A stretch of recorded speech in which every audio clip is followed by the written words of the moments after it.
It's connecting. Connected to audio. Connected to audio. Yay.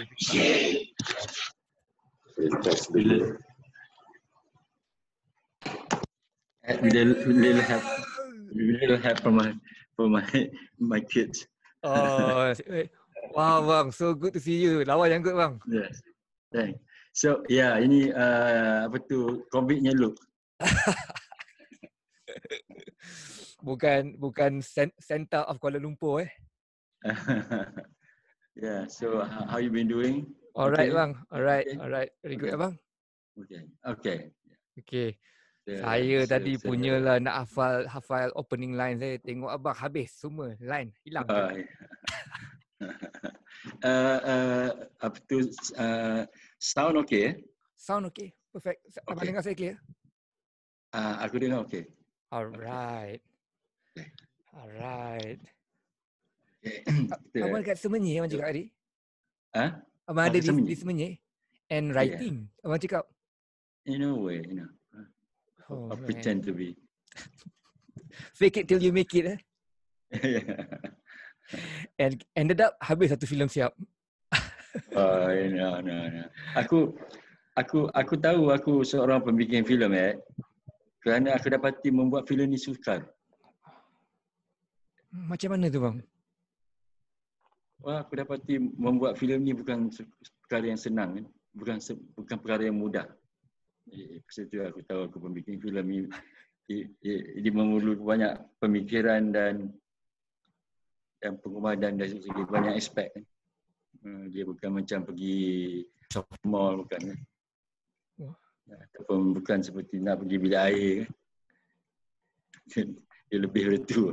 Jadi itu. Faham. Jadi aku tak berapa prolific lah macam seperti orang lain kan. Tapi apa yang abang buat banyak pemikiran yang di dalamnya. Saya tadi saya dah tulis beberapa perkara peta carta apa orang panggil mind mapping ni apa yang saya perlu bincangkan lah bang. Siap dengan dialog. Yang dialog tu semua dah terbang dah. Tadi masa berbual dengan abang tadi tu di telefon, dan saya sedar satu perkara lah. Bila saya borak dengan abang, abang mungkin boleh memakai kacamata seorang sutradara. Jadi saya bukan seorang sutradara. Saya at best pun saya pernah tulis beberapa skrip cerita lah. Jadi apabila saya fikir, saya imagine macam mana duduk di kacamata seorang sutradara, saya imagine yang abang mesti sikit sebanyak punya kebolehan untuk melihat seseorang itu. Melihat seorang itu daripada adakah dia berlakon ataupun adakah dia real. Dan abang mesti ada kebolehan untuk sikit sebanyak baca karakter. Di samping abang seorang sutradara, director, abang juga seorang penulis lirik, penulis skrip. Jadi saya imagine seorang penulis skrip tu ialah seorang yang sangat meminati karakter. Jadi disebabkan oleh dua kacamata tu, seorang sutradara dan seorang scriptwriter, saya berhasrat untuk tidak bercuba untuk berlakon sebarang watak di hadapan abang. Dia pelakon yang bagus. Dia dah habis lakonan dah. Macam aku tahu aku seorang pengarah yang baik bila aku tahu aku tidak perlu mengarah adegan tu. Bila aku jadi kalau abang tak mengarah macam mana? Kalau abang tak mengarah macam mana? Seseorang pengarah yang bagus dia tahu bila dia tidak perlu mengarahkan. Dia kalau dia mengarah dia akan mengganggu saja. Yang mengenal Ed, aku nak cuba taruh earphone aku. Okay, sure.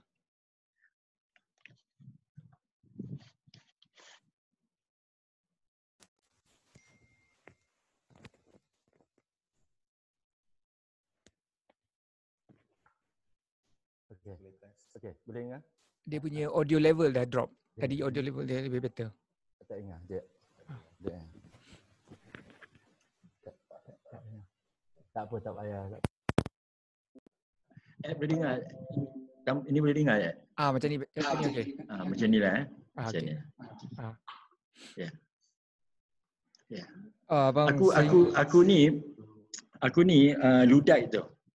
Luddite ni semasa Industrial Revolusi di England kan ada satu bila daripada cottage industry masuk industri revolusi industri di mana mulai terbenanya atau diciptanya mesin-mesin kan. Steam Jadi banyak engine. pekerjaan mesin menggantikan manusia-manusia kan. Jadi ada itu around 18th century kan, 18. Jadi ada beberapa kumpulan orang-orang yang mendapati mereka ni tak ada gunanya. Mulai terasa tak guna, mesin lebih penting. Jadi mereka mengada satu kumpulan dan mereka panggil mereka ni Luddites, L-U-D-I-T-E, dan setiap malam mereka akan pergi membakar mesin-mesin. Jadi aku ni mungkin Luddite jugalah tapi yang tak membakar, tapi that means maksudnya aku ni Luddite yang quite hopeless with machine. Yang ironiknya bidang aku perlu teknologi. Itu yang paradoksnya kan. Jadi aku terbagi dua. Jadi aku admit kepentingan teknologi, tapi aku cuba minimizekan teknologi daripada overwhelm my work lah. Seperti special effects kan. Jadi seperti muzik-muzik sekarang kan. Kalau dia terlalu banyak dengan efek, dengan sampling ataupun dengan just synthi yang too much kan, dia hilang kemanusiaan dia kan, ada efeknya. I'm not against machine, quite the contrary. It's just that aku lembab dengan machine sedikit. Dan dapat nak strike the balance antara teknologi dengan human touch punya aspect Yeah. balance. Ya, itu situasi aku lah. Jadi nampak jelas contoh aku perlu banyak pertolongan kan.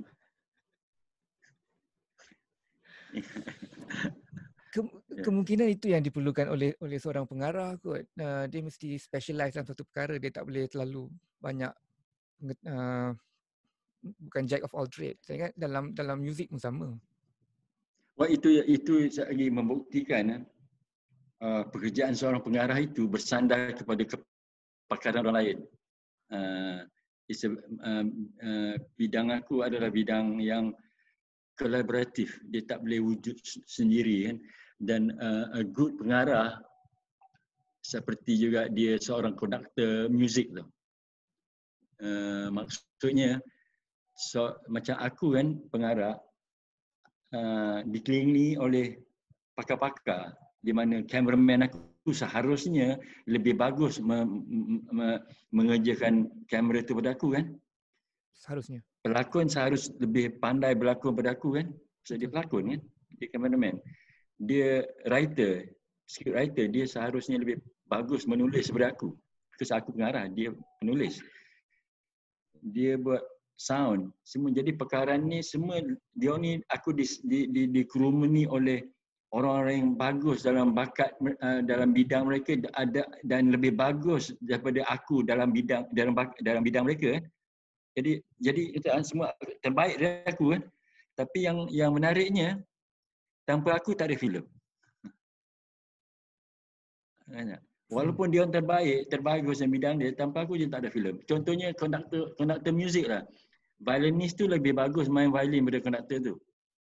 Penyanyi tu, the opera singer, lebih pandai menyanyi daripada konduktor orkestra tu kan. Drama tu ke, bassist tu ke, lebih bagus memain bass. Tetapi dia boleh tahu, dia boleh mengangkat pemain tu pada maksimum. Macam aku tadi, walaupun mereka terbaik daripada aku, tapi aku boleh angkat, harus mampu mengangkat mereka level lebih tinggi pada mereka, apa yang mereka sedari. Jadi maksudnya tanpa aku filem tak ada. Itu yang seorang pengarah dia belajar pada sangat merendahkan diri, tapi egonya tetap ada. Itu yang saya nak tanya tadi tu bang. Dia belajar tentang menjadi tentang humanity, tentang kemanusiaan, kesedaran dia sebagai manusia yang bergantung pada orang lain. Tapi ego dia tak hilang tu. Jati diri dia sangat kuat. Itu yang saya nak tanya abang tadi tu. Antara benda yang saya nak kerja yang maksudnya tak pengarah. dalam ego tu. Sebab senang tengok di Malaysia ni dia panggil pengarah kan. Ya. Pengarah. Aku pengarah kan. Ya. Kerana kita ambil daripada bahasa kita ikut bahasa Inggeris. Director. Kan? Kerja aku ni director, dia panggil director, film director. Because kita ambil dari Inggeris. Tapi kalau kita jejak sikit pada Indonesia, dia panggil sutradara. Dia tak panggil pengarah. Kerja dia adalah sutradara. Apa itu sutradara? Apa itu? Makna dia datang daripada dua perkataan, sutera dan dara. Sutera pelajaran kan, macam Kama Sutra. Dari perkataan Sanskrit. Okay. Sutera, bukan sutera, sutera. Pelajaran, lesson. Dara adalah benda yang sangat murni, sangat yang tidak kerap, tidak korup, tidak tercemar. Jadi orang bekerja dalam bidang aku ni adalah sentiasa belajar tentang perkara yang sangat murni, yang sangat tidak tercemar. Kan dia bersih. Kerja dia harus, iaitu antara lain dia mesti ikhlas. Seorang pengarah mesti ikhlas. Dan kalau kita tengok kat Perancis, dia panggil apa kerja aku ni? Realisator. Maknanya orang yang menyedar. Jadi pengarah adalah orang yang pertama yang sedar akan bahan skrip itu daripada orang lain. Sebab dia yang sedar awal-awal sekali, dia baca skrip tu dia sedar apa dia nak. Dia nak kemarahan ke, dia nak kesedihan ke, dia nampak ini action ke. Dia yang paling sedar sekali awal daripada pelakon ke, daripada apa lain. Dia ataupun dia panggil mise en scene, whatever they pronounce it, MISENSSCENE, mise en scene. Maknanya orang yang meletak benda dalam frame. Jadi macam installer. Jadi dan semasa aku di Thailand, mengarah di Thailand, Johor kan, aku tanya budak Thai tu. Aku tanya, di sini aku dipanggil apa dia? Aku tanya dia. Pangkat aku ni apa dia panggil? Dia kat bos. Jadi ketua kan. Ketua. Jadi maksudnya di banyak bahagian, di banyak tempat-tempat istilah dia berbeza kan. Di Holland dipanggil peramu, orang yang meramu. That makes a lot of sense. Masuk akal tu. Dia adalah peramu. Dia ramunya skrip, lakonan, seni suara, seni cahaya, diramukannya yang seorang yang dipanggil pengarah di Malaysia ni jadilah satu hidangan. Itulah kerja apa yang dipanggil di Malaysia ni pengarah filem. Aku lebih senang dengan istilah yang digunakan oleh P. Ramlee, iaitu teraju utama. Itu yang patutnya kita gunakan, itu kan teraju utama kan daripada pengarah kan. Pengarah ni itu yang dengan menggunakan pengarah ni ialah banyak ramai budak-budak yang songsang di sini sebab dia tahu mengarah pelakon je. Dia datang kat set je, adik dialog dia ingat. Dia suka mengarah pelakon kan. Kalau engkau pengarah betul, arahlah kamera tu, arahlah lampu tu kan. Itu pun tanggungjawab engkau juga dalam set tu kan. Jadi engkau mesti boleh mengarah segala benda, bukan hanya bukan kepada cik adik ni yang dahi licin ni kan. Bukan hanya menjaga dialog, dia ingat dialog atau tidak saja, lebih dari itu kan. Ada itu pada aku, itu mengatakan aku yang katakan tadi, aku dapati kerja aku sangat sukar. Jadi di situ aku tahu aku seorang pembikin filem. Bukan kerja aku bukan mudah. Bukan mudah. Jadi aku sangat cemburu bila aku tengok budak-budak sekarang dia pergi shoot macam pergi piknik. Aku cemburu kan. Macam orang putih cakap apa tu? Orang putih cakap apa tu? I find it amazed and amused. You know what I mean? Yeah. Agaknya tak bang. Ada tak tempat-tempat yang mana pengarah tu dia panggil Deva ataupun Tuhan? Oh no, cannot. Tak ada. No. Itu Kenapa? blasphemy tu. Maksud saya tempat-tempat yang demikian. Dia ketua boleh. Dia ketua boleh. Aku bila kau menggunakan pertuhan ni, aku memikir pada maksimum dia tau. Jadi faham. sebab manusia kan, dia tetap manusia kan. Pasal tu aku cakap tadi, kerja aku adalah bertinggi atas kepakaran orang lain. Faham. Tadi tengok aku tadi, aku sama pengarah, aku nak set up benda ni pun aku tak boleh. Tapi bila aku tahu dah. Macam Yes. bila aku nampak, aku tahu dah. Ya. Yep. Tapi dia is not, bukan forte aku, because pada aku ini macam aku cakap tadi, adakah aku tahu, aku harus tahu dia yang pelakon ni berlakon atau tidak, kan? Dia ada seorang pelakon, itu the mechanics to act. The mechanic is the simplest lah. Dia ada yang lebih penting pada tu. Ada yang lebih penting daripada mencek budak ni boleh berlakon atau tidak. Ya. Betul. Ada yang lebih penting daripada itu. Saya rewind balik sikit apabila saya cakap adakah dewa atau Tuhan tu ialah merujuk kepada Greeknya mitos. Dewa dalam semantik, dalam istilah dewa budaya Melayu mungkin boleh. Dewa ni kan satu angan-angan seperti Tuhan kan. Ya. Bila dalam budaya kita kan, kita boleh lagi mengatakan dewa kan, boleh lagi kan. Kita tahu dewa itu adalah ciptaan kita, mengatakan dia sangat tinggi. Itu mungkin tak? Dewa. Tapi Tuhan Allah tak boleh lah. Yang penggunaan saya perlu jelaskan jugalah, penggunaan perkataan Tuhan tadi adalah translation daripada perkataan gods. Clapton is God. Mana boleh? Boleh lah sana kan. God ni. Betul. And nak menyengit sekejap. Kalau tak silap saya bang, bahasa Melayu tak ada perkataan Tuhan. Bahasa Melayu Tuhan, tak ada perkataan Tuhan because asal usul Melayu dia tidak ada konsep Tuhan tu.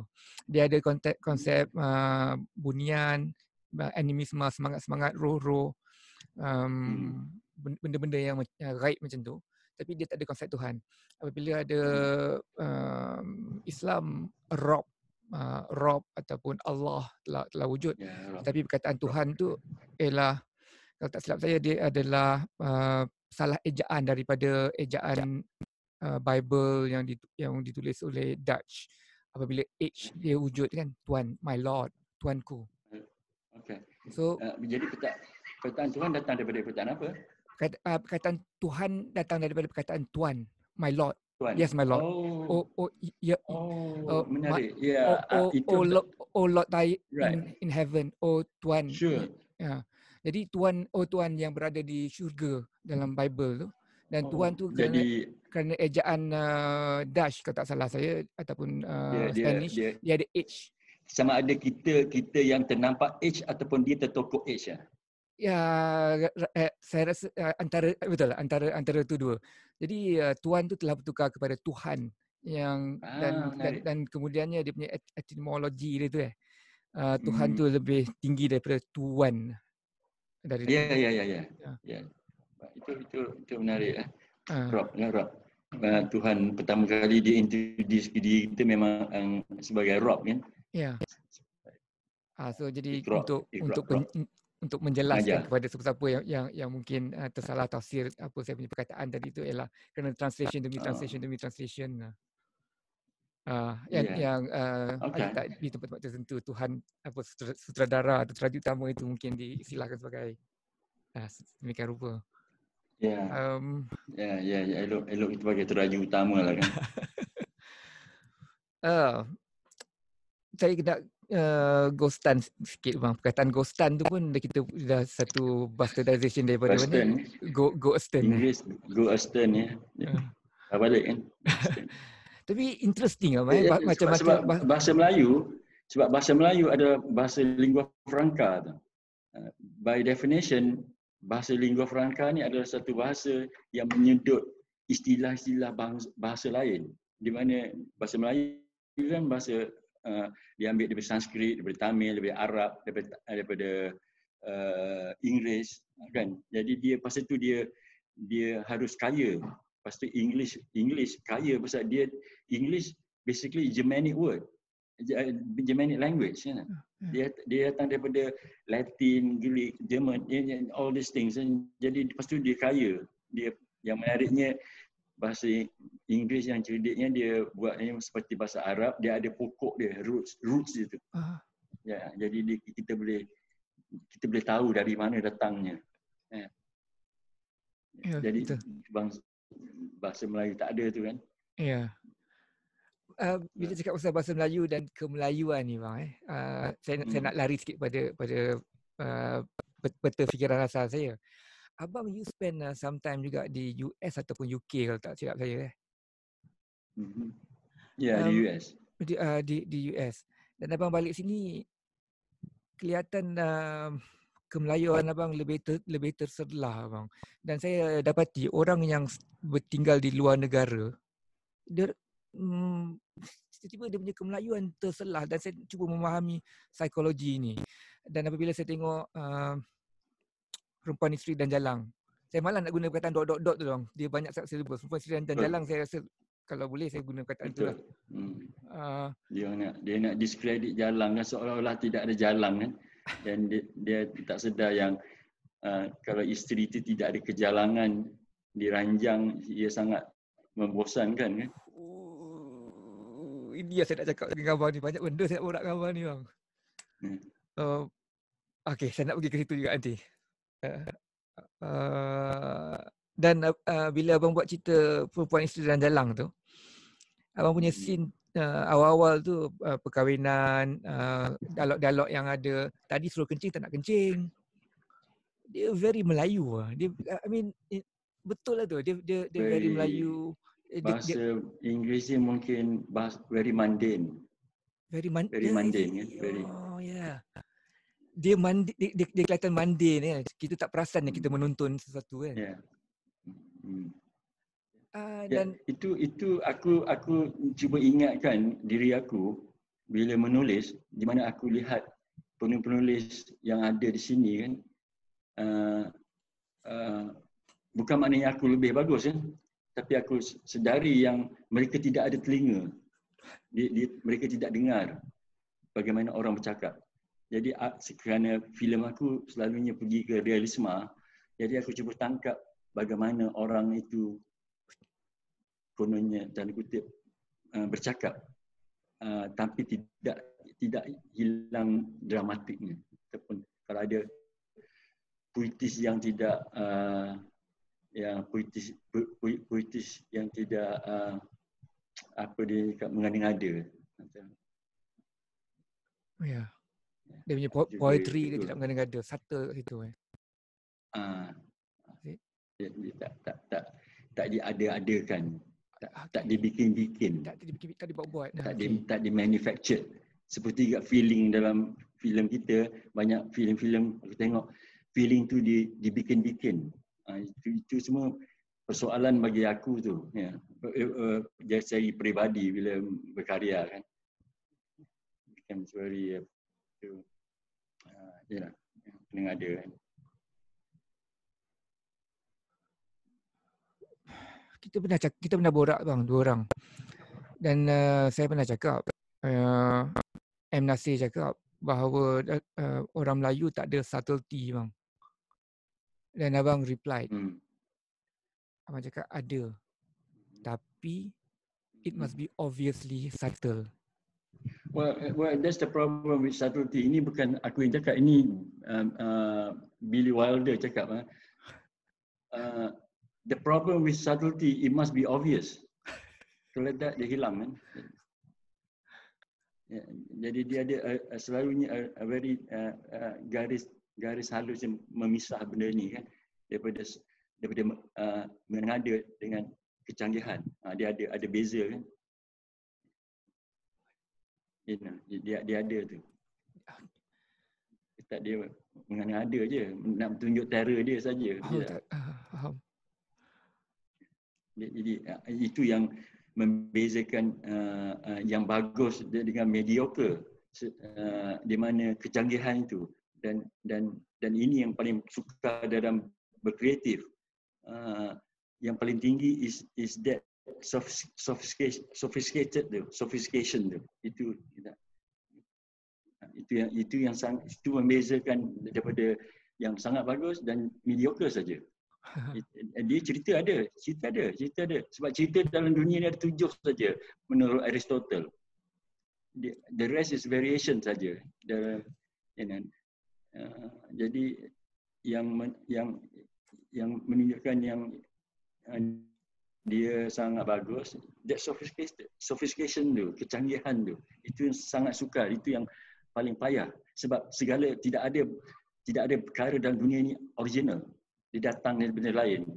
Muzik kita adalah muzik generik, muzik sedutan. Tidak ada muzik kita yang katakan kita punya betul-betul. Tidak ada. Dia datang dari tempat lain. Ambil Pop Ye kan, dia datang daripada The Kings, datang daripada riff The Kings, rentak R&B, rock and roll. Dan rock and roll tu pada aku tak boleh bayangkan wujudnya rock and roll tanpa black music. Tidak akan wujud rock and roll. Mereka meminjam daripada the black music. Jadi dia berlanjut saja. Dan pada aku kebanyakan muzik modern pop Nusantara ni adalah generik daripada barat kan, kecuali satu yang aku sedar yang betul-betul kita punya, yang sini punya. Yalah. Yang dia tidak ambil macam dangdut, ambil daripada Hindi lah, tabla dia kan, mesti ada. Hanya satu je pada aku yang terlepas, yang sendiri punya, yang kita punya. Ada satu saja yang saya rasa. Apa bang? Jaipong. Dari Sunda. Yang itu rentak silat dan muzik dia laju tapi menyanyi di slow, dan mereka menggunakan logat Sunda mereka. Dia tak nyanyi dalam bahasa Indonesia. Mungkin sekarang ada yang awal-awalnya Jaipong adalah dia pure, dia dari situlah. Pada aku I find it the one true music modern di Nusantara ini pada aku. Kalau ambil yang lain semua sedutan, ambil Iwan Fals, ambil itu, tak ada Dylan, tak ada Iwan Fals pada aku. Tak ada Neil Young, tak ada Neil Young, tak ada Ramli Sarip lah pada aku. Ya. Dia ambil saja. Tak ada blues, tak ada Mike Bloomfield, tak ada Julian Mokhtar daripada Blues Gang, tak ada. Dia belajar itu daripada, bukan dari osmosis, bukan, because itu bukan budaya mereka. Dia ambil dari luar tu. Dia dengar, dia belajar. Itu lain daripada black experience tu dia orang punya. Dia dapat music tu dari osmosis. Macam kita dengan keroncong. Itu kan kita dapat daripada kita, dari dalaman kita kan. Lepas itu orang barat, pemuzik barat bila nak masuk dalam keroncong payah, dia tak erti nak masuk. Pasal kita pakai rasa kan. Susah. Tak ada dan tak ada Pink Floyd, tak ada M. Nasir juga, dan banyak lagi hasil kerja dia. Dia kan dia ambil daripada Peter Gabriel dia ambil daripada Stevie Wonder. Wow, yalah. Semua ada origin dia juga sana sini. Nothing is original. Tapi hanya yang boleh kita buat, kita ambil dan kita letak diri kita dalam itu. Jadi dia menjadi satu hybrid yang baru. Sebab orang yang hebat ni, dia curi tau. Orang yang mediocre, yang tak bagus ni, dia pinjam.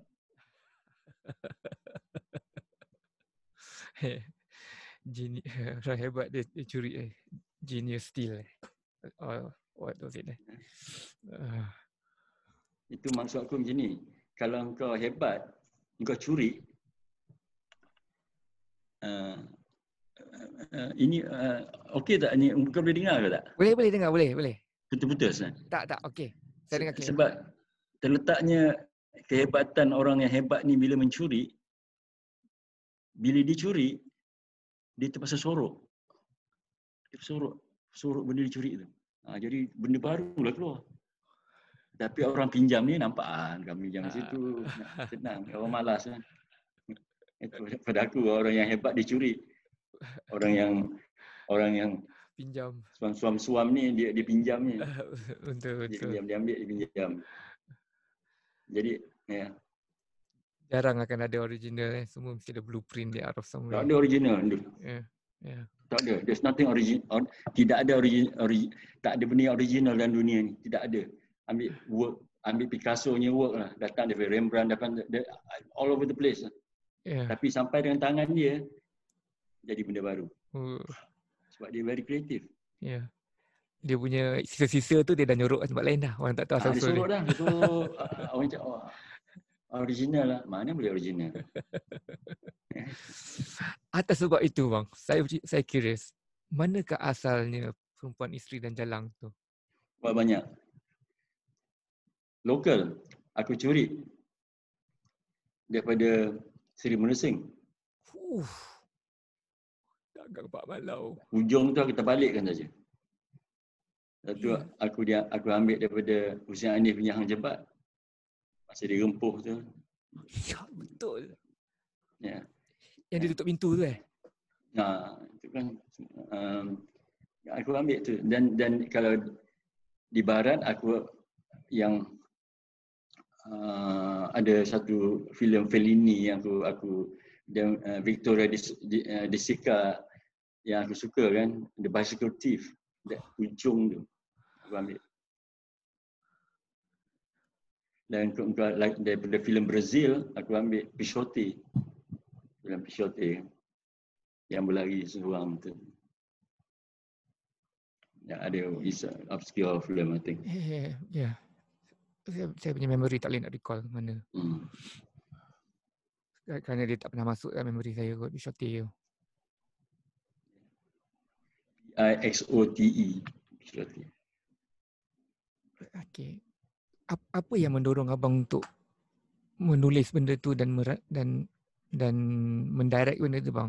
Adakah abang in search in study of that character ataupun just the need to tell that story?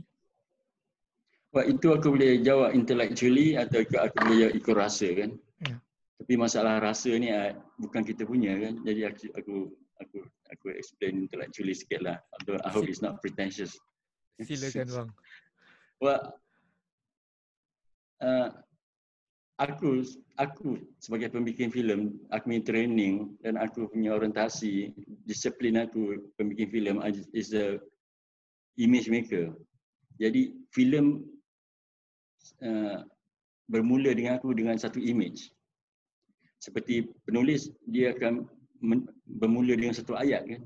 Aku bermula dengan satu image. Walaupun aku menulis, tapi bila aku buat filem, ada satu image aku dapat dan image tu aku kembangkan. Jadi bila aku nak buat Perempuan Jalang, aku teringat satu visual Fellini seorang emak mencangkung di tepi pantai. Itu aku nampak betul tu. Jadi di situ aku cakap, jenis perempuan apa ni? Aku cakap, yang very mencangkung dengan sangat tanpa segan silu kan. Macam kuat dia punya jati diri dia kan. Nampak dia punya kekuatan tu. Jadi aku melihat, aku rasa di Malaysia ni ada tak orang begitu yang sekuat itu. Jadi di situ dia mula tu. Jadi aku mulakan dari situ. Jadi image yang pertama, dia filem bagi aku bermula dengan satu image. Kalau dapat image tu, aku akan berkembang. Dan image kan? dan image tu abang repeatedly buat kan dalam filem tu sendiri? Mencangkung tu? Kadang tidak literal, tidak langsung. Di mana dalam Perempuan Jalang kan dia dengan nasi kangkang dia kan, dengan dia bila panas dia dikipasnya dalam kain sarung dia sampai duduk tu. Masa mandi kan dia akan Sabunkan diri dia dalam tu. Ya. Kalau tengok yang filem yang betul-betul aku buat kan, dia sangat sensuous. Sensuous. Dia Ya, it is. dia tidak luncah. Yes. Aku sebagai Muslim, tapi sekarang aku muda masa tu, aku agak tanda kutip agak berani sedikit, membabi buta sedikit. Aku tak ada tambatan lagi masa tu. Dan kalau abang muda di usia tu sekarang ni, hari ni, that movie can never be made. Maybe, mungkin. Because time sekarang dah berbeza. Dia akan lebih polish mungkin. Dia akan lebih licin kan. Tapi kita perlu kesat itu kadang kan. Kita perlu kekesatan dalam berkarya itu. Jadi ada orang cakap tu, orang panggil itu kesat lah. Filem yang kesat, yang raw itu kita perlu kan. Itu tadi tu. Saya terfikir kalau cerita ni kalau zaman sekarang tak boleh. Apa sekarang manusia sekarang lebih sanctimonious. I would assume the right word. Jadi apa tu? Orang sekarang mungkin lebih sanctimonious daripada 90s dulu. Sanctimonious. Yeah, maybe. I don't really. Aku sebab selepas itu banyak yang meloncat atau launch daripada tu. Aku dengar ada filem tajuk dia Jalang kan, ada filem tajuk dia Panas kan. Tapi itu kan hanya loncatan daripada perempuan Jalang pada aku. Ada isteri apa, aku tak tahu kan. Betul. Tapi kali itu aku tertarik dengan wanita wanita pada aku. Aku percaya yang wanita ni lebih cerdik daripada kita, daripada lelaki-lelaki. Tapi kita pastikan dalam sejarah yang mereka tidak tahu itu. Kita pastikan dalam sejarah kita tak tahu tu. Kita pastikan mereka tidak tahu. Tidak sedar yang mereka tu lebih cerdik daripada kita. Mana abang terima tanggapan ni bang?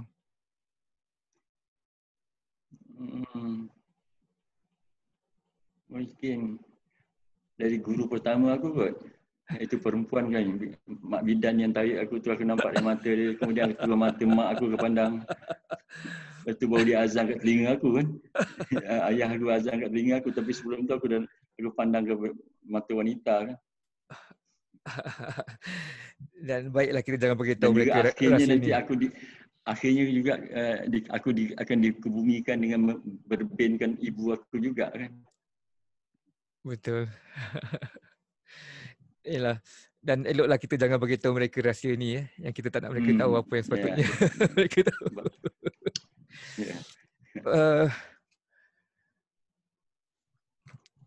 Okey, saya kena balik pada dialog abang. Pada skrip, pada soalan-soalan saya. Abang, cerita tadi abang dah jawab dah. Dia hanya bermula dengan image, dan image tu ialah daripada filem Fellini tu pasal perempuan mencangkung tu. Tapi saya nak tanya juga, saya nak confirmkan balik juga.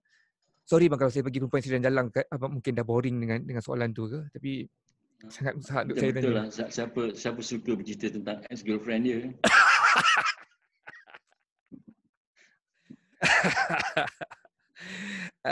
Ex-girlfriend dia punya unrequited love tu bang. Itu yang dia tak boleh get over it tu. Okey lah. Cerita perempuan isteri dan jalang ni sebenarnya pasal siapa? Okey, sekali lagi.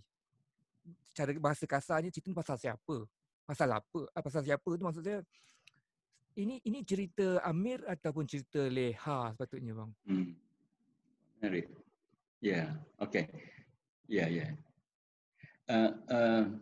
Aku ini bukan justifikasi aku kan. Ini sebab bila aku menulis perempuan si jalang dulu, dia memang keluar very natural. Aku dan semasa itu aku tidak boleh kontrol ataupun aku tak pandai mengkontrolkan the central figure. Aku faham, tapi sambil itu juga bila kau tanya aku cerita siapa ni, ini memang persoalan yang selalu aku tanya diri aku bila aku menulis. contohnya filem yang terakhir dulu, terakhir aku hanyut tu, aku bertanya diri aku, ini filem siapa ni? Filem Mem ke, filem Almanya ke, filem tapi jadi aku dapati mungkin bila kita tanya itu adalah hang up tradisional, cara penceritaan tradisional barat lah pada aku. Itu they are very concerned about whose story is this. Tapi alasan aku kemudian dia is an ensemble piece. Dia beramai-ramai kan. Jadi aku tahu, aku faham apa maksud persoalan kau tu kan. Siapa yang punya cerita perempuan jalang ni kan. Yeah. Tapi dari tajuk dia perempuan tu lah kan. Dia tajuk perempuan tu. Ya. Bila saya tengok benda tu, saya nak tahu apa yang Amir belajar daripada the whole event ni, dan apa yang perempuan tu belajar daripada whole event ni. Leha tidak dapat belajar banyak benda. Tapi Leha sedar banyak benda tau. Dia satu segmen the whole script ni pendek jadinya, tapi kalau kau baca the whole script tu ada the whole segment of Leha di Golok tau, di mana dia belajar tentang kelemahan lelaki-lelaki, lepas tu dia boleh tawan lelaki tu, lepas tu dia boleh tahu kelemahan lelaki. Itu the whole segment tu hilang tu. Kenapa bang? Well, satu is sebab banyak sebab lah kan, banyak sebab. Satu hanya aku nak salahkan siapa, akhirnya aku harus salahkan aku kan. Technical glitches lah maksudnya ni, yang kehilangan. No. It was deliberately tak dibuat. Okay. Sebab terlalu panjang, itu salah satu kan. Dia dan jadi bila dia balik tu kan, dia belajar so much about men. Dia balik tu kan dia dah learn, so dia dah belajar, dia dah buat skim yang dia untung, iaitu dia panggilnya orang supaya dia kena tagak basah kan. Dia mulai kontrol orang kampung tu dengan kehadiran dia, dengan tetangga dia semua dah dengar cakap, dan sehinggakan satu kampung tu dah pelan kabut dia yang buat kan. Jadi dia belajar banyak tu. Dia tahu macam mana menawan laki dia akhirnya dengan black magic aku buat dia belajar kan. Itu semua proses pembelajaran dia dari pengalaman dia tu kan. Dia punya resolution berlaku awal lah, iaitu kemelayuan dia akhirnya timbul, dia itu akhirnya ke sihir harusnya macam kita kan. Kan kita kesusuk kita pergi, ke nasi kangkang kita pergi, ke bomoh kita pergi akhirnya kan. Itu kan ilmu Melayu lama tu kan, kepercayaan Melayu lama. Stem kan tu. Saya harap ini bukan spoiler bang. Tapi saya kena dengar sikit, saya perlu dengar juga daripada abang. Jadi dalam logik cerita ini, nasi kangkang itu works ataupun sebenarnya tidak? Ya, aku buat dia macam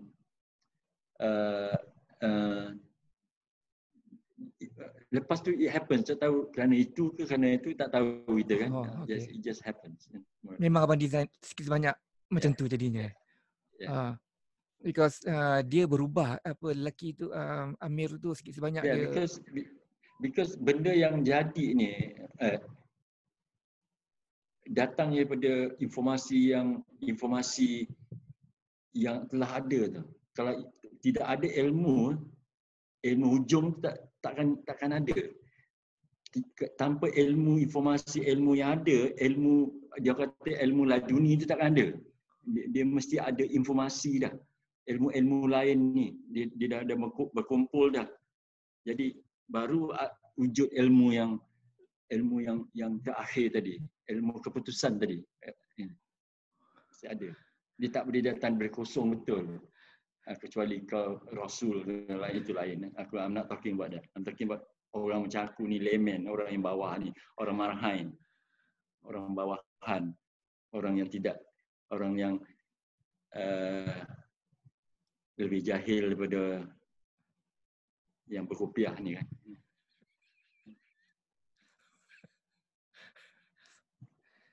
Maka laduni itu hanya akan hadir setelah collection of ilmu-ilmuan dan informasi ya. Laduni itu hanya akhirnya sampai apabila telah completenya ataupun telah banyaknya information dan ilmu yang kita ada. Ya, laduni tak ada kerana ada informasi dah. Kalau tak ada informasi awal tu, tidak akan wujud benda tu. Dia tak boleh. Kalaulah ada laduni ni kan, ilmu laduni ni, ilmu firasat ni, ilmu ilham ni kan. Kerana itulah. Tak ada ilmu lain ni ataupun informasi lain ni, dia tak akan wujud. Dia tak boleh wujud. Jadi dengan menggunakan pemikiran konservatif saya, bang, saya rasa cerita ni mesti Aku lagi konservatif. Saya rasa cerita ni pasal Amir ni. Pasal apa? Cerita perempuan sedang jalan tu pasal Amir. Pasal Amir. Aku yang tertariknya semasa aku fikir filem ni kan, apa nak memuaskan seorang wanita? Sebab dia kenapa Zaleha pilih ini daripada itu. Amir ni kan menarik kan, tetapi very predictable pada dia. Dia begitu sajalah. Dia nak this girl wants adventure sikit mungkin ya. Lepas tu kenapa kau tinggalkan aku? Kau macam tu je. Aku tahu kau akan pergi kerja, balik kerja, tidur, balik kerja, itu je. So aku menceritakan yang wanita ni hendak lebih pada apa yang ada, yang pernah dia tahu tentang mak bapak dia yang lazim je. Dia nak lebih pada ayat lazim lah rasa. Dia nak lebih dari Allah saja kan. Dia asyik Allah baca. Dia nak lebih mungkin. Itu maksudnya itu yang aku sedar, aku sekarang recall balik masa aku nulis tu kan. Aku rasa sebab dia perempuan menarik bagi aku kerana 3 faktor saja. Iaitu? Satu, kerana misteri mereka. Wanita yang tak misteri kan tak menarik kan. Lepas tu kau selalu cakap, you dulu sebelum I berapa? Siapa boyfriend you? Kan itu nak tahu kan. Kita ingin tahu kan. Benda yang kita ingin tahu dan kita tak mau tahu di masa yang sama. Exactly. Itu yang buat dia menarik. Nombor satu. Nombor 2, sebab tanpa 3 ni pada aku perempuan tu membosankan aku. Satu, kalau perempuan tu tak ada misteri membosankan aku. Nombor 2, aku sangat tertarik dengan perhubungan dia dengan masyarakat dia. Kalau dia seseorang itu, dia akan boring. Aku lebih menarik kalau aku nampak dia bagaimana dia interact dengan kawan dia, dengan jiran dia, dengan itu secara itu yang menarik, menariknya wanita. Betul. Dia menariknya. Dia memberi karakter. Kalau tak karakter dia flat. Kalau dia nampak hubungan dia dengan masyarakat dia, itu dia akan, kita akan boleh baca dia. Itu yang lagi satu faktor yang sangat aku dulu ambil berat lah. Kalau aku tertarik dengan perempuan, aku mesti ada misteri dia, ada hubungan dia dengan masyarakat, dan yang ketiganya yang sangat tertarik adalah seksualiti mereka kan. Wow. Itu yang paling sukar tu kan. Itu ilmu yang paling sukar kita nak tangani kan. Lelaki selalu tercabar dengan itu kan. Lepas tu ilmu tu selalunya orang tinggalkan aku rasa kalau aku boleh dengan boldnya, dengan mungkin tak betul. Tapi mungkin kerana ilmu itu yang orang agama tak boleh tangani, lepas tu dia terpaksa kahwin 3-4 mungkin. ilmu itu dia tak boleh tangani ilmu tu. Dia nak tahu ni. Dia nak tahu perempuan ni. Lepas tu dibenarkan. Ya. Pasal ilmu tu kan tak dapat, kita tak akan dapat teruskan, kita tak apa conquer. Ya. Dihalalkan, okey. Sebab dia orang lebih kompleks. Lebih kompleks. Ya. Hanya 23% daripada mereka yang pernah yang mengecapi kepuasan seksual berbanding dengan kita. Ya. Wah. Abang punya sebenarnya antara dia, sorry bang. Pecah-pecah. Okay, sorry. Ya. Ya. Itulah dalam saya punya peta minda saya pun seks adalah satu perkara yang kalau boleh saya nak bercakapkan juga. Tapi saya akan pergi ke sana kemudian. Saya nak settlekan dulu perihal Amir ni. Apa dengar? Bang. Abang. Aku terputus-putus. Okey, kejap. Alright. Okey. Aku lah. Okey. Saya nak habiskan sikit lagi juga pasal Amir. Perempuan Sidang Jalan ni. Okay. Dia punya karakter bukan sengaja saya cakap depan abang, tapi interesting lah. Because dia tak berapa hitam atau putih. Dia terus apa? Karakter Amir ni interesting. Dia tidak berapa hitam dan putih. Karakter dia saya jumpa dalam buku-buku macam Elmer Leonard contohnya kan. Semua orang ada kemahuan dan kadang-kadang orang tak pasti apa dia mahu. Dia ikut apa je jadi, itulah keputusan yang dia akan buat kemudian. So Amir ni saya pun tak tahu sebenarnya dia ni orang, itu yang best tu, dia ni orang baik ke orang tak baik. Dan apa sangat yang apa sebenarnya yang dia nak. Dia bukan seorang yang ambitious, tapi dia sanggup buat ikut dia punya kehendak nafsu dia. Dia rajin juga di masa yang sama. Dia nak kahwin dengan perempuan tu, lepas tu dia jual perempuan tu, lepas tu dia ambil balik perempuan tu, dan dalam keadaan terdesak, bukan terdesak sangat pun, dia kena tangkap dan dia decide dia nak kahwin. Jadi kompleks lah Amir ni bang. Macam mana nak definisikan Amir ni siapa bang sebenarnya? Sorry abang kena jog balik 20-30 tahun yang sudah punya memory. Well, aku cerita pasal ex-girlfriend aku balik lah kan.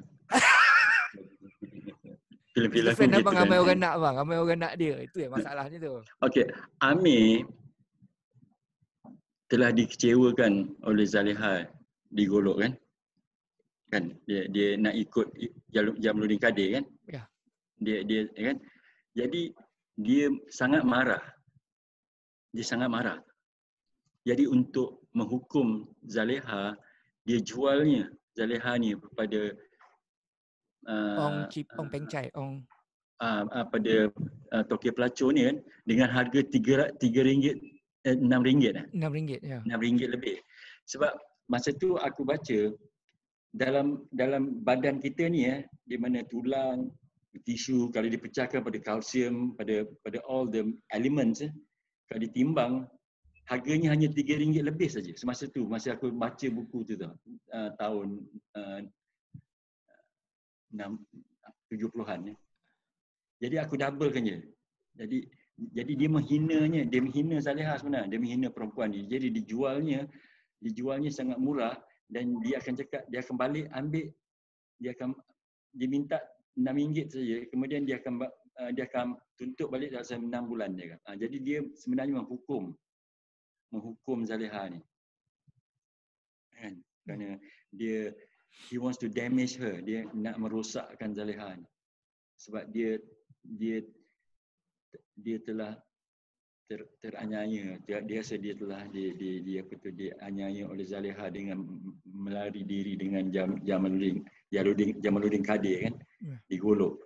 Itu dikejarnya sebab dia seorang successful. Dia ada berniaga, jadi dia kemampuan. Jadi bila didengar sampai ke Golok, dikejarnya. Lepas tu dia temunya budak tu.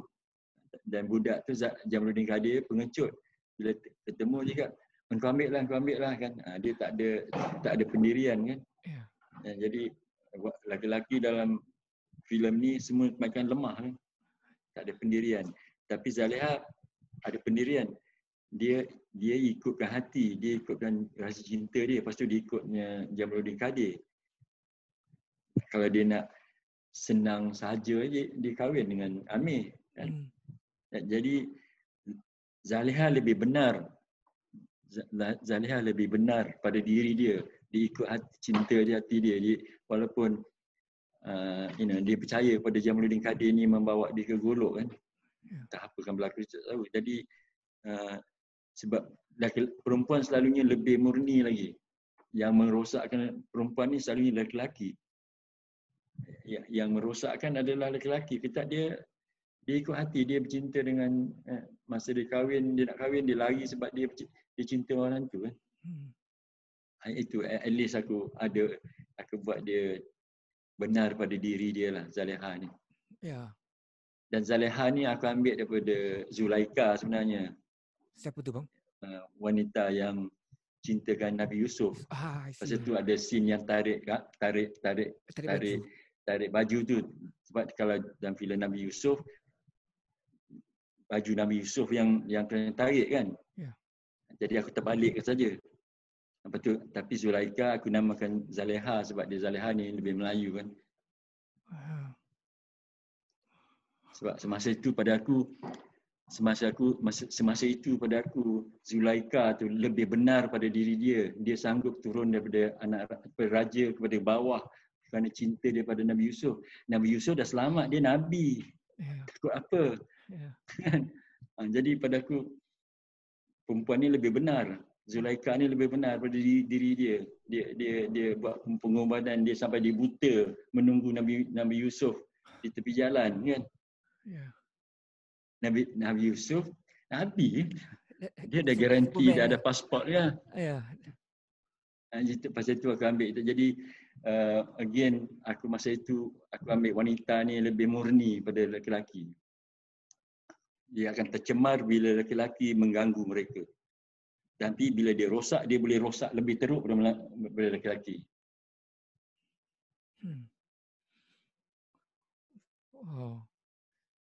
Umur baru masih 30 tahun. Itulah tu. Dan bila saya tengok benda tu balik bang ya, exactly lah. Saya fikir abang masuk 30 tahun bang dan abang kena shoot one of Malaysia's most hottest babe back then and probably till now. Dalam keadaan berkembang, dalam keadaan very wow, must be an ordeal juga bang Yeah, it could be better though. It's a flawed film.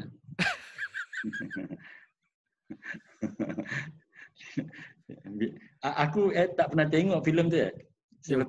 Aku tak pernah tengok filem aku tu selepas aku keluarkan. Okey.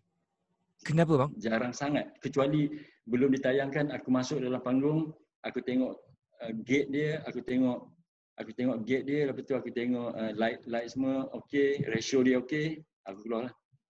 Dan aku tak pernah tengok betul-betul duduk. Perempuan Jalang, tak silap aku 25 tahun kemudian aku tengok. Tapi yang dipotong tu tak pernah aku tengok. Tak pernah. Abang telah diselamatkan. Abang telah diselamatkan daripada menonton yang tidak dipotong. Daripada menonton yang dipotong. Itu satu perkara dengan filem-filem lain aku punya itu, sebab aku akan rasa rimas tengok kerja aku. Tak bagus, tak cukup bagus. Nanti timbul perasaan I should have do. Ada saja yang patut aku buat. Ya. Inilah sebab utama je abang. Abang kerimasan yang sedemikian akan timbul apabila abang menonton balik filem abang Ada yang sepatutnya boleh macam ni kan. Tapi aku bangga. Jangan cakap aku tak bangga. Aku jangan silap. Aku bangga dengan kerja aku. Aku sangat bangga. Abang take pride. As in abang take pride in your work Very much so. I'm very proud of my work. You should. Dan aku boleh bincang benda tu tanpa menontonnya sebab aku dah benda tu dalam hati aku dah kan. Dan aku letak situ. Ya. Seperti ex-girlfriend lah kan. Sangat-sangat. Saya pun juga tengok, okey. Perempuan Sedang Jalan saya tidak tidak dapat menonton filem tu ketika ia keluar. Tak salah saya 92 bang. Saya tengok 91, 92. saya probably Yeah. tengok in 98 lah cerita tu. 98. 98 aku buat Johor masa. Dan saya tengok Johor 99. Saya tengok 99. Johor adalah satu filem Melayu yang saya kena tengok menggunakan subtitle. Dan saya tidak ada komplain langsung saya tengok filem tu dengan subtitle. Antara pasal dia menggunakan dialek Kelantan kan. Pasal dia guna dialek Kelantan. Dan saya hanya tengok 2 kali lah dalam semua hidup saya. Jadi cerita tu dalam memory saya tidak berapa kuat sangat. Ada satu scene tu yang mana ya Allah, Khalid abang apa Khalid apa bang? Khalid Saleh. Abang Khalid Saleh. Tiba-tiba satu-satunya pada aku yang aku recognize sebagai seniman. Saya hanya dapat jumpa dia sekali je. Dan dia tumpang kereta, dia hitch a ride. Lepas tu dalam kereta tu dia masih bercakap lagi pasal macam mana nak sembelih lembu ke, nak tangkap lembu ke. And then ini scene ni bukan scene kereta kan, scene kereta bergerak, tapi dia punya apa dia panggil, dia punya VO dia explain macam mana nak tumbang lembu tu. Saya cakap bagus. Kenapa terfikir abang nak buat scene tu? Scene itu aku cuba menangkap landscape di mana aku fail kan. Sebab aku tertarik dengan landscape tempat tu. Sebab aku suka filem orang yang hidup dekat sempadan. Pasal mentaliti dia lain. Jadi aku tertarik dengan orang-orang yang tinggal dekat sempadan benda lah, sempadan negeri ke, sempadan apa benda, sempadan. Jadi aku tertarik dengan bila masa shooting tu aku tertarik dengan landscape tu. Jadi aku cuba di situ aku tangkap landscape dia agak kering. Jadi jiwa orang situ kering. Dan dialog dia pun mandin tu mu kalau saya tak ingat sangat kalau lembu ni elok dia bercerita macam orang kisah sangat, dia punya kisah kan. Tapi itulah dia. Khalid Saleh itu memang didesain untuk Khalid Saleh betul. Bang. Kedua-dua cerita ni memang skrip dah complete baru abang shoot Ya. Aku cuba improvisational sekali sebelum itu tapi tak menjadi sebab pelakon kita dia tak boleh bagi benda-benda sebab vocabulary dia sangat terhad. Dari segi tak tahulah segi apa, segi bahasa ataupun segi mengembangkan watak kan, mengembangkan itu pada aku cuba dengan filem tajuk dia drama Orang Datang kan, di mana aku bagi situasi, aku bagi karakter, aku lepaskan tapi tak jadi aku terpaksa tulis balik. Drama tu aku buat sebelum Johor. Jadi satu eksperimen yang aku cuba buat kan. Semasa itu tak boleh. Sejauh mana production tu pergi bang? Was it release ataupun? Sejauh mana production tu pergi? Dia telah di-release ataupun dia terbengkalai? Di-release. Orang Datang itu drama TV kan. Aku masa tu ada buat drama TV. Aku berhenti buat drama TV. Aku dah mungkin 20 tahun dah tak buat drama TV kan. Aku sebab ada sebab tertentu lah aku tak buat kan. Tapi masa tu aku masih lagi buat drama TV. Abang decided untuk from now onward kena ada proper script baru jalan. Jadi jarang sekali kalau siapa yang bekerja dengan aku, jarang sekali dia improvise script dialog aku. Kecuali kalau dia boleh mempertingkatkan lagi. Tu aku terima. Kalau tidak aku tak boleh. Sebab dia I'm sorry to say this, terpaksa aku cakap sebab dalam pengalaman aku tak jumpa yang pemain yang boleh mengeksplor watak tu dengan bahasa-bahasa mereka.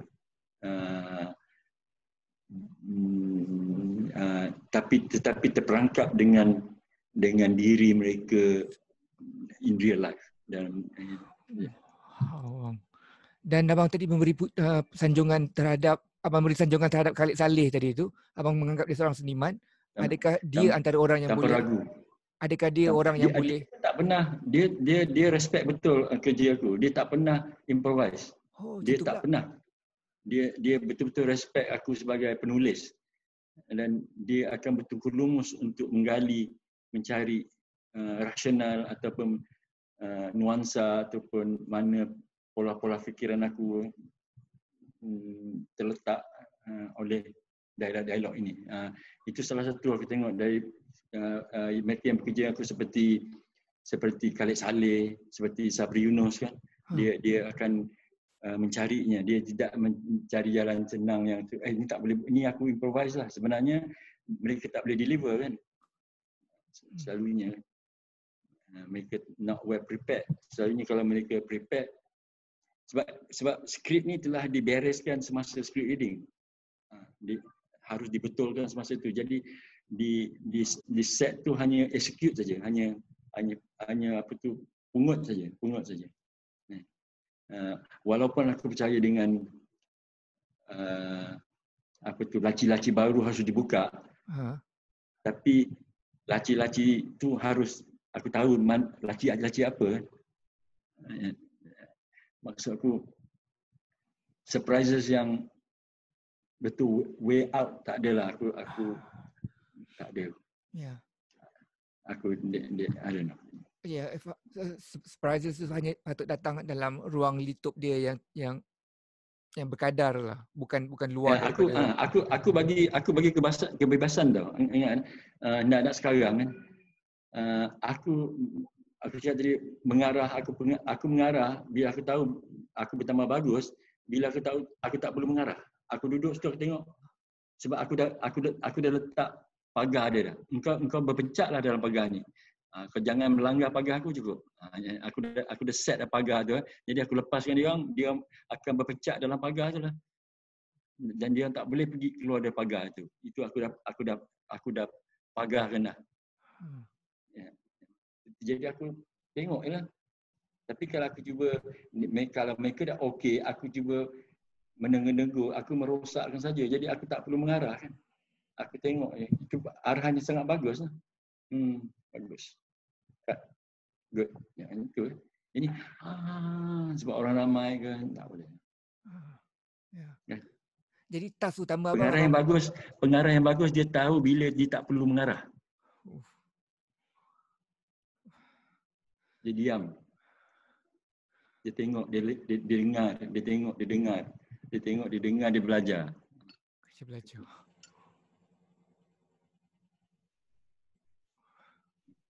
Itu saja. Sutradara kan? Ya, teraju utama.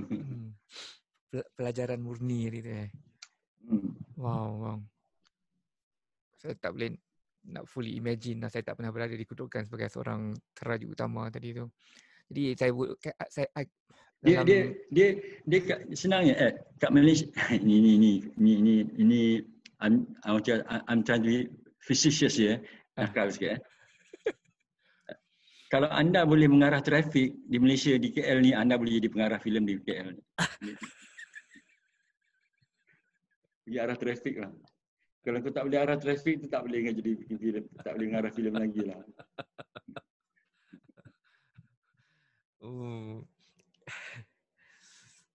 Untuk sikit sebanyak abang untuk berada dalam abang punya position ni, nombor satu, kebolehan abang untuk menentukan siapa yang boleh berlakon adalah yang paling utama kot. Jadi you don't have to do much work later on. Aku pernah cakap kan, kalau nak tengok, nak tahu siapa pengarah yang bagus, kau tengok pilihan pelakon dia lah. Tengok pilihan pelakon dia. Obvious sepatutnya kan? Sepatutnya dah obvious lah tu. Nak tahu pengarah yang bagus. Dia tak boleh silap situ. Dia tak boleh silap situ.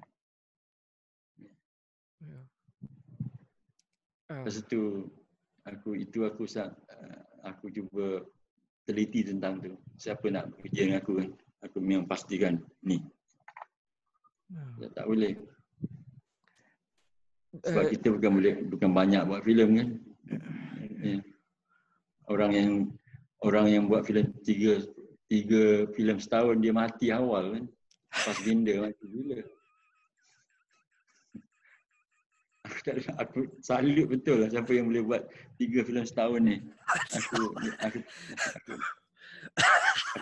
salut betul. Aku salut betul. Bila aku tengok aku sedih. Aku sedih tengok hasil dia.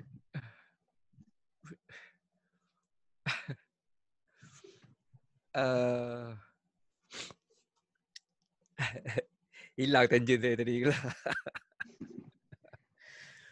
Wah. Okay. Seks bang. Apa yang lebih ikhlas daripada seks kan? Apa yang lebih memberi komplimen terbesar kepada seorang perempuan lebih daripada zakar yang tegang lah. Jadi seks ni adalah satu benda yang sangat-sangat honest. Itu masalah lelaki-lelaki. Ya, risau tentang